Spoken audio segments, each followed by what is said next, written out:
Hello guys and welcome back to Dandaman Chess, and today I'll be sharing you guys a game I played yesterday against an opponent with 1932 ELO on chess.com. And this game was absolutely crazy.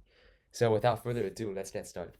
So I was playing one in this game and I began with the move d4, which is the opening I played, the Queen's Gambit. And already after the first move with knight c6, the game is already pretty wild. Since usually what people do is d5 or some other move, and then you place a knight here, and in the future you go with the c5 idea to challenge the center. So after the move knight c6, it's the game is already crazy since you block the pawn, the c pawn from going to c5 in the future, and like you're not putting one of your pawns into the center, which is already kind of weird. So at knight c6, I play normally with c4. Already here I can go d5 and sort of kick his knight around, but I just play it safe and play c4. He plays e5. Obviously he's trying to play something new, but here I just go d5 and I kick his knight out. And already I'm already sort of in a better position in this opening since I have more space compared to him. I go e4 and he moves the knight again, which is very weird. I develop, and here he plays bishop e4. I move my queen to attack his bishop, and I attack his bishop again here. I play the move knight to e2. And here, knight to e2 isn't really a good move since after knight to e2, he has a choice of to go knight to g4 here. And if I castle here, then he plays queen to h4, and my position is kind of cooked here. So knight to g4 is actually pretty strong after knight to e2. And yeah, so knight to e2 was a really passive move. But after knight to e2, he castled, and he didn't spot the knight g4 idea. So, and here I went with the bold move f4 because I didn't really want to castle and like play like a boring game. I wanted to sort of do something in the center and make this game fun, you know. So I just played f4, and we made some trades. However, the f4 move is kind of weak because obviously moving the f pawn in the before you castle is usually not a great idea. And yeah, my king is still in the open. This diagonal is very weak. So here he can actually go knight to h5, and when I move my bishop, the queen to h4 is super strong. So as you can see, f4 isn't really a good move here. But he did not see that idea, and after take, he went with d6, which is really passive. And this gave me a chance at castle queenside, and now my king is relatively safe. He plays c6, trying to challenge my center. I move my rook into the semi-open file, h6.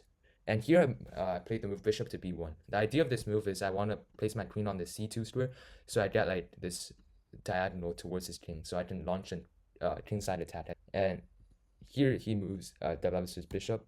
I move my rook, and rook to b8 is just really slow. Like I think he should have just started with the attack right away here, like against my king. Just rook to b8 is just too slow in my opinion. And now I play queen c2, and after bishop d4, I played the move e5, and this opens the diagonal for my bishop and queen. And if his knight, and he can't really move his knight because it will just be mate in one here. So he takes my pawn, and after a few trades here, I sacrifice my rook. And my rook here can be taken 1, 2, 3 ways, but none of the pieces can take my rook, since if it does, then it will just be mate in one here. So this was actually a brilliant move because it removes the defender, the only defender on this side, on this h7 square. And here I was just completely winning because I just won a piece, like a free piece, and he can't take back. So he has to move his rook to prevent being mated on the next move.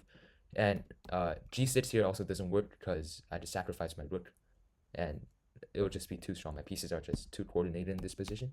So he played the best move, rook e8. I gave a check, another check, and here I just thought I can do anything to win, right? I was up 12 points according to the engine.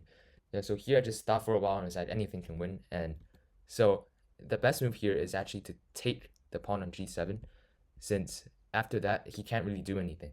The rook is protected because the bishop is pinned to the king, the queen protects the rook.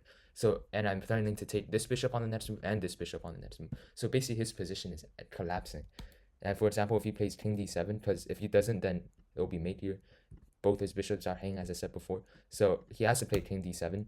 And here I can just take the pawn with my rook with check.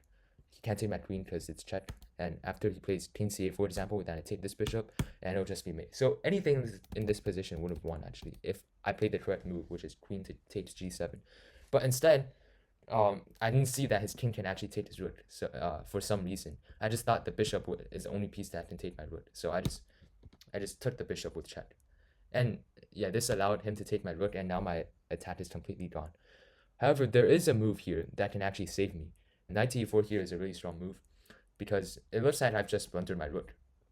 But here my attack is actually still going on because I take the pawn with check, and if he plays king f4, then the computer says it's equal, but I still have some attacking chances after g3 check. But for example, the opponent has to be really careful here actually, because if he plays something like king to f5, then I would have a brilliant mate starting with knight to g5 check. The king can't take the knight because the queen defends, and the pawn can't take because the bishop is checking the king. And after king f4, I have knight to h3 check, and the king has to go forwards. I play queen c3 check, king e2, queen d2, king f1, and queen f2 checkmate. And this is a way that checkmate can happen, which is super cool since the opponent's king gets checkmated on the other side of the board actually. So this would have been really cool. But unfortunately, I didn't see any of that. And after I blundered my rook here, I was just like, oh, screw it. I just blundered my advantage. And now let's just trade all the pieces and let's just go to an endgame. So I just took everything, and I was just completely losing, down in exchange. And I really didn't think I would have any chance in this position anymore.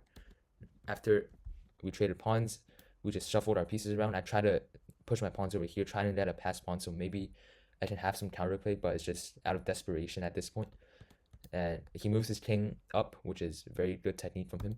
And after bishop d3, rook e3, I resigned because I thought, oh, I have to move my bishop because it's under attack. But if I move my bishop, I would lose my knight. So it's just a pure skewer, and I would lose his position. So I just resigned.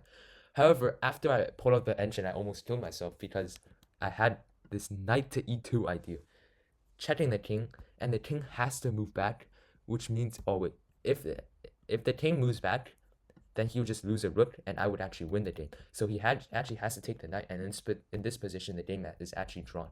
So if I had spot the 92 idea, I would have at least gotten a draw here. So yeah, unfortunately, I did not see the 92 idea because I just threw away my advantage at a few moves ago, and my mood was really down. So yeah, I just resigned in this position, although I really had a drawing chance.